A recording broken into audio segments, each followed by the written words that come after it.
The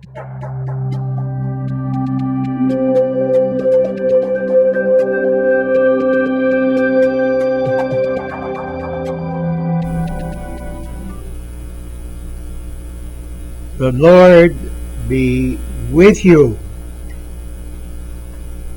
A reading from the Holy Gospel according to John. Jesus said to his disciples, "If the world hates you, realize that it hated me first. If you belong to the world would love its own.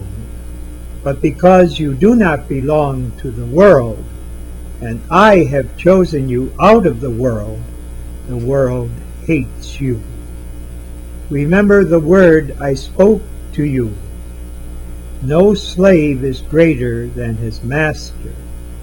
If they persecute me, they will also persecute you. If you kept my word, they will also keep yours. And they will do all these things to you on account of my name, because they do not know the one who sent me." Again, this is the continuation of Jesus' discourse at the Last Supper in the Gospel of St. John. Again, a prelude to the evil that was so rampant after the first Eucharist. But John is not just recalling what happened when he recorded this speech or this teaching, or rather this sharing of Jesus during the Last Supper. He was living in a world where the Christians were persecuted by the pagan Romans.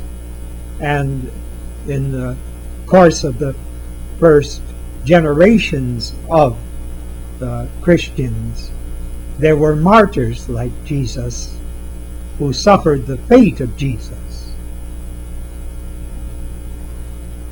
Saint Stephen was stoned by the Jews themselves in Jerusalem because he professed to them the faith in Jesus. They thought he was blaspheming.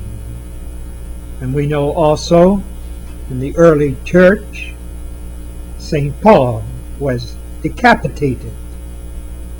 And also St. Peter, according to the tradition, was crucified in Rome upside down. And after that, and the local churches and even the emperor in the 90s persecuted the church. Emperor Nero also persecuted the Church of Rome. He blamed the burning of Rome on the Christians, a crime that he committed himself. And so to be a Christian was to be persecuted. It was risky business to join the Christian communities. In many ways, they were a liberation when they followed the teaching of Jesus and formed a new type of community, a new type of belongingness together, as not only Jesus taught, but the apostles, like St. Paul, who said in the 13th chapter of the Romans, love is the fulfillment of the law. And in the 13th chapter of his 1 Corinthians, he gave us that beautiful testimony to love itself. Nothing is greater than love. Three things we have: faith, hope, and love. The greatest of these is love.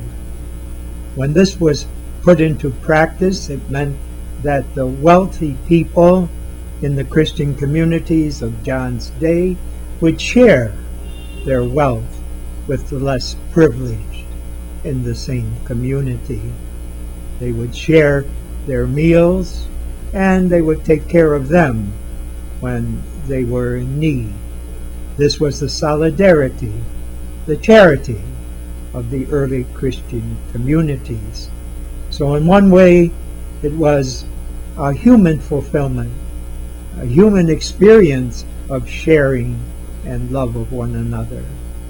But at the same time, it was a risk, because the civil authorities could intervene, and that for some reason they could persecute the Christians and try to eliminate them because they did not understand what they were experiencing. They misunderstood who Jesus was and the Christian practices. And so that was why John put this passage into his gospel, into the discourse of Jesus at the Last Supper. If the world hates you, realize it hated me first. If you belong to the world would love its own. But because you do not belong to the world, and I have chosen you out of the world hates you. And so even today, perhaps the Christian church is misunderstood, because those who are misunderstanding and who are very critical and perhaps trying to destroy the church do not know who Jesus really is and what the church is trying to do for the good, not only of its members, but for the good of the world. Never forget what Jesus said.